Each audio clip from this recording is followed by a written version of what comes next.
viewers, welcome back to Room 237 as I continue my marathon of Italian horror and Giallo films.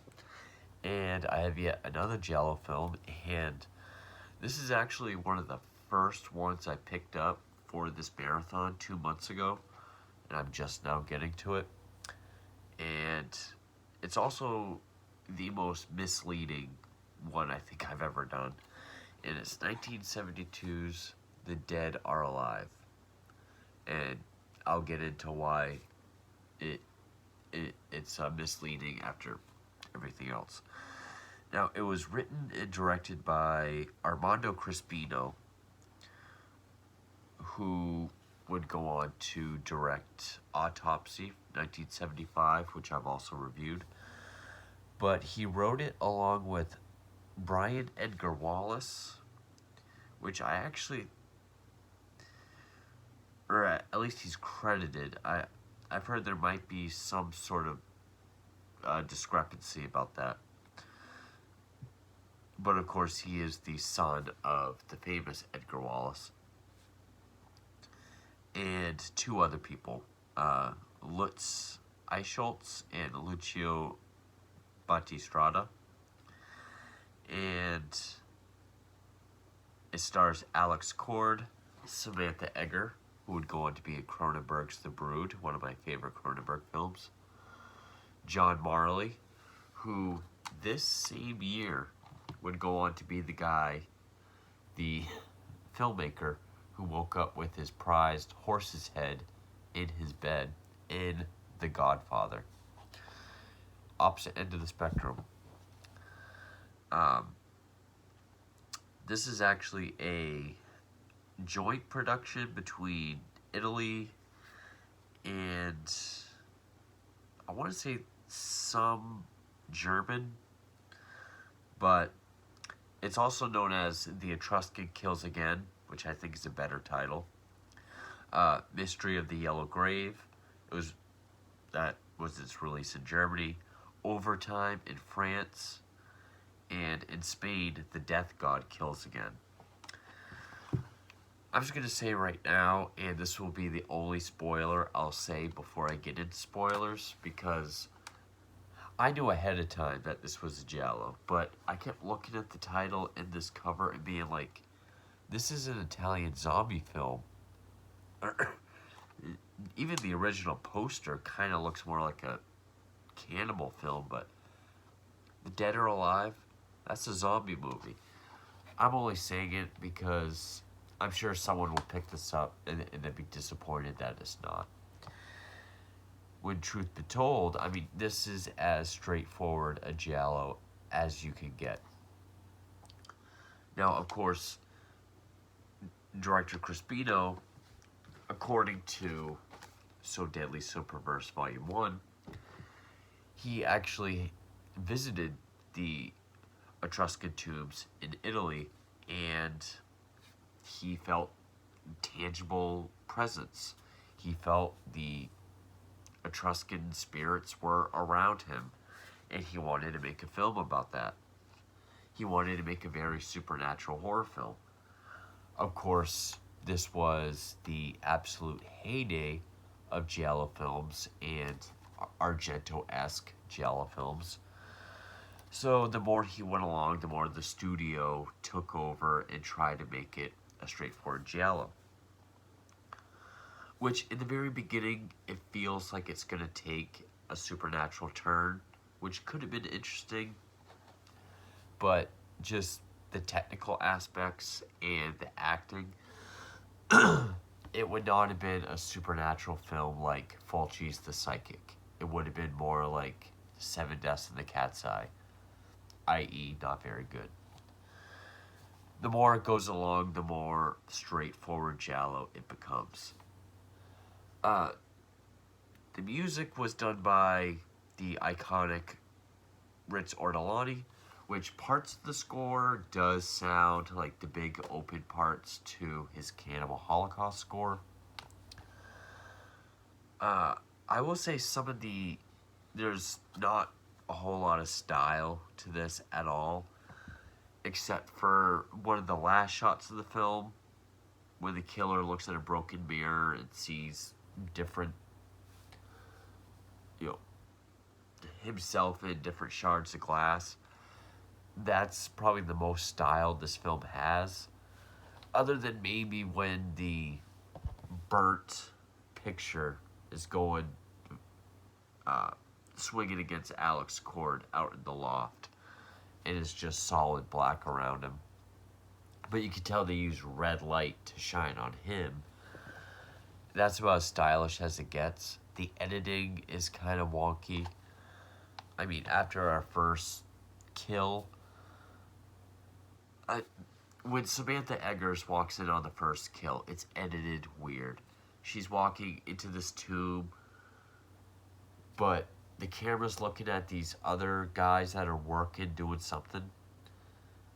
And then we hear her scream, get like a half a second shot of the dead couple, and then cut to Samantha Egger running away. So, not very good editing. Again, other than Samantha Egger and John Marley, the acting is either bad or take it or leave it. Although it does have Horst Frank, who I know has been in a lot of other Italian films. The lead is Alex Cord, who to me looks like John Holmes. That's all I could think about. And as a lead, he's kind of a hard guy to get behind. He's an alcoholic. He's always throwing tantrums and getting mad at people. Of course, since it's an Italian film and he's an alcoholic, there's more J&B whiskey than usual.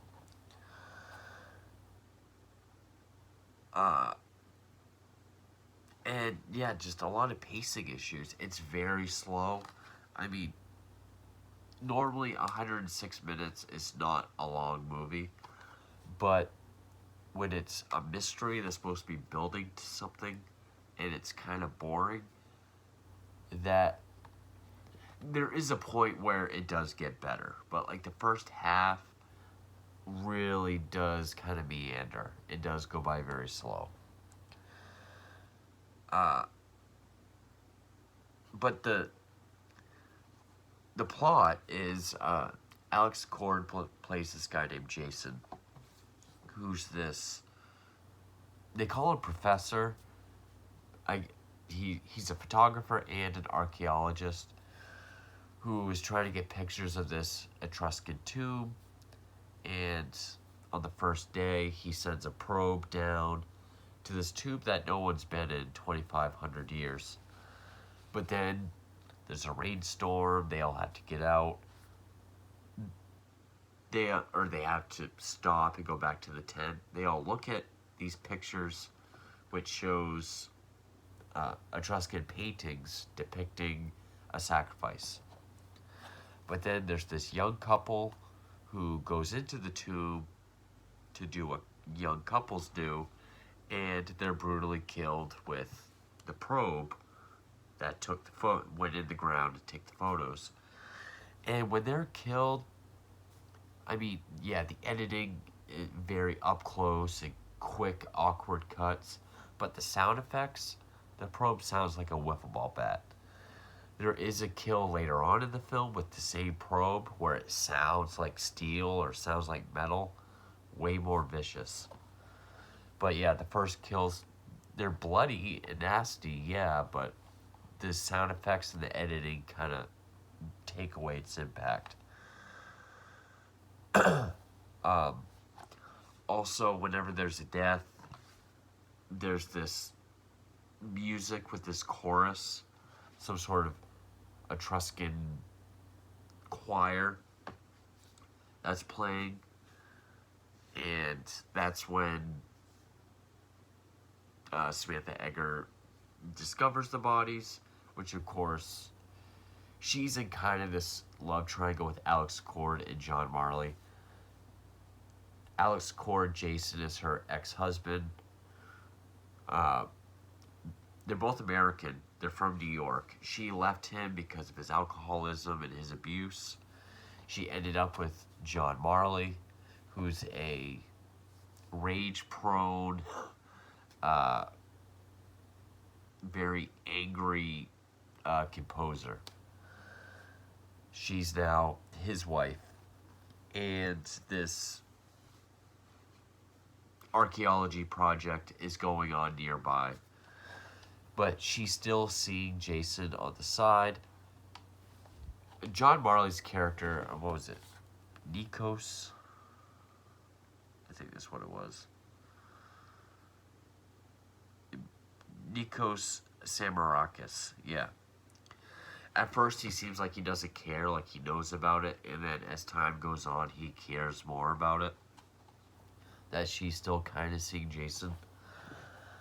But Jason is one of the first suspects. Other suspects is there's this guy, Steven, played by Horace Frank. He's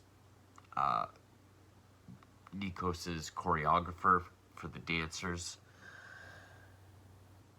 And, I mean, as the movie goes on, yeah, there's a couple more attacks, like, Nikos's son, Igor, and his girlfriend get attacked. Igor lives, but she's killed. With every attack or kill, the police become more convinced that it's Jason. But it kind of seems like Jason and Nikos both, like, Jason's the one trying to solve the case, but everything seems to be in Nikos's favor, and he's going to use whatever he can to help the police believe it's Jason. That's really all I got beyond spoilers, but so yeah, I'm going to get into spoilers now because I don't have much to say about it, but yeah, if you're a Giallo completist, definitely check it out. You know, it's worth checking out at least once, I guess. But just be forewarned, despite this cover, despite this title, it's not a zombie film. It's as straightforward, you know, just Giallo as you can get. And it's not a super good example of one. You know, would this be in my bottom 10? If it's not, it's an honorable mention. I don't hate the film. You know, I don't think it's awful or terrible.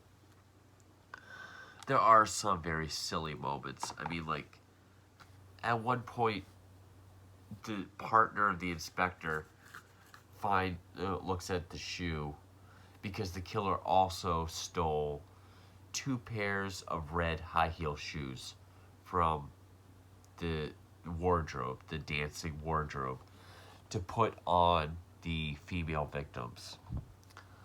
But steals 2 pairs at a time. So, like, when it was the first couple, there was only 1 pair of shoes, but they don't know why the second pair was stolen or where it is. And then when Igor's girlfriend was killed, there was another pair stolen. They don't know where the other pair went. That's why Steven was a suspect. And it does start out supernatural because when the first couple is killed, they're dragged away by an unseen force, and it kind of makes some sort of supernatural breathing, like they did open up this tomb and some spirit has come back. But it loses that feeling very quick. You can definitely tell it started out as a supernatural film. And who knows, maybe it could have been interesting if it went that route. It definitely would have been different. But yeah, I don't hate this film. Oh yeah, I didn't even finish the point of the partner's looking at the shoe and he's like, I'm sure the fingerprints will give us a lead. I'm sure they will, pal. But yeah, not one of the best Giallo I've ever seen. Not the worst either, but yeah, more towards the bottom. But with that, spoilers.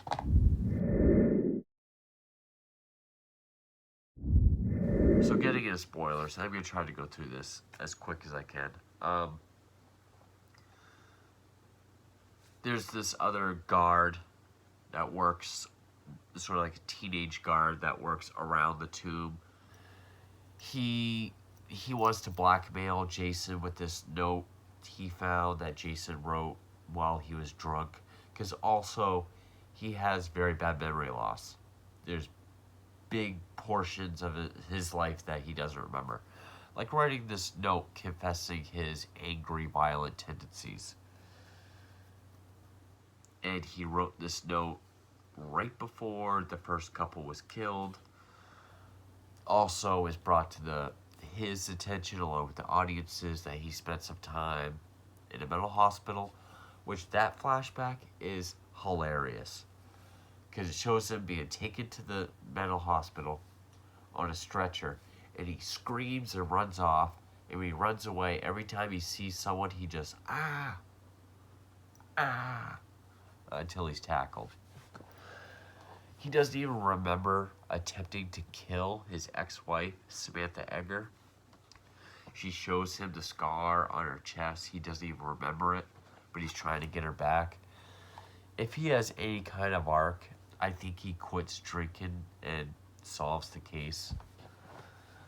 But eventually, he comes to the conclusion that the first murder happened after the photos of the tomb were taken. He shows Igor who lived, and like the pictures, the paintings depict the sacrifice, which also the bodies have been laid out as such. Which Igor says, do you think an Etruscan painter, 2,500 years old, could be inspired by a crime that happened last week? Which I'm guessing was the original plot. So it does sound kind of ridiculous. But that's when Jason realizes eventually he realizes it had to have been someone who was with him that first day. Had to have been someone who was able to see the pictures and be inspired by the Etruscan sacrifice that the paintings depicted. Because at first, he thinks it's Nikos. Because Jason goes into the tomb to make sure no one else has been there to see these paintings. And Nikos was down there. And Nikos says he has proof that Jason's the killer and stay away from Myra. Of course, earlier in the film, there's also phone calls, sinister phone calls about meet me here. Jason does. Is this woman named, I think her name was Lenny. It's spelled Lenny. But, or, Minelli. Played by, wait, that's a guy's name. Oh, yeah, Lenny. Played by Nadia Tiller, who is Nikos's actual legal wife. She never, consented to a divorce.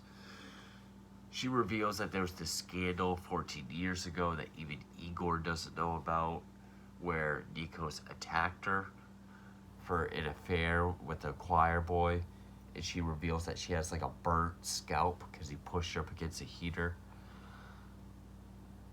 That's more towards halfway in the film, so that's why Jason wants to get Myra away from him. But it keeps building up that it's either going to be Nikos or it's going to be Jason. They both swear it's the other person. But then when Jason realizes it had to have been someone that was with him when he got those photographs with the probe, Nikos wasn't there. So it had to have been Myra, Igor, or Steven. And during this climax, it does kind of look like it looks like they're going to reveal it could be Myra. Because all the while, Nikos is getting ready for this orchestra dance performance for this festival, this Etruscan festival, which he has. It's also hinted towards he has a bad heart. So when Jason finds this tape recorder with the interrupted rehearsal from 14 years ago, when he found out about the affair with his wife, and it cuts itself off, he goes to the premiere of this performance. He hands it to him. He has a heart attack, but he lives. He looks at his assistant, Irene, who looks through all his notes, helps him with his medications, asks her if she made the phone call to the police to tell them it's Jason with proof. She says yes. And he says, well, I was wrong. It was actually, I know who it was. It's something about, I don't want to die yet. No. And that's after Jason tries to give him the tape recorder. So then, after Jason gets arrested because of that, they get a call saying Nikos committed suicide with his heart medication. He wrote a confession to the murders and a suicide note. But then, of course, Jason figures out he did that to protect someone he loved. Igor's acting like he's going to figure out who made, like he thinks someone forced him to do it and poisoned him. But he realizes in Nikos' bag is a pair of the red shoes that was stolen. That's when he realizes, oh, he did it to protect me because I'm the killer. Yes, Igor is the killer. When him and his girlfriend were killed, he actually killed his girlfriend and he threw himself off the loft of the barn they were in to look like he was attacked. So yes, he was with Jason the day of the photographs. He was inspired to make the murders look like the Etruscan sacrifice because 14 years ago, he saw his mother have the affair. It's believed he didn't know about it, but he was there.